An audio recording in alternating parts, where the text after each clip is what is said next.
Alright, it is Windows 11 time. Microsoft announced this new operating system just last week and Assalamu alaikum warahmatullahi ta'ala wabarakatuh. Daawada ku soo dhawo muuqaalka maanta.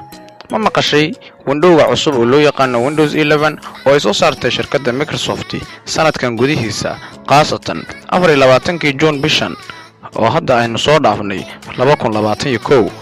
oo ay sidoo kale sheegtay isla sanadkan gudihiisa intuusan dhamaanin inay adduunka oo dhan ay u fasaxi doonto. wuxuuna kaga duwan yahay Windowsidii hore oo aan horay u soo isticmaali jirnay ahaa Windows 7, Windows 8 iyo Windows 10 oo kale.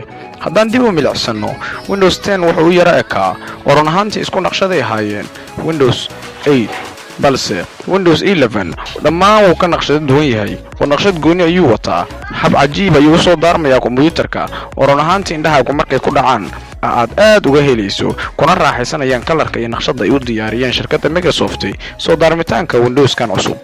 wuxuu awood u leeyahay inuu ku shaqeeyo Windowskani aaladaha loo yaqaan tabletska iyo sidoo kale inuu ku shaqeeyo kombiyuutarada, sidoo kale inuu la jaan qaado Android-yada qaar.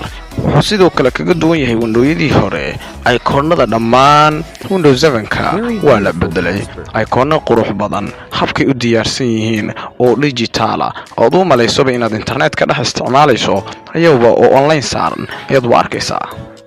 aad u fiicnaa lahayd inaan awood u leenahay inaan maanta aan ku tuso anoo isticmaalaya Windowskaas.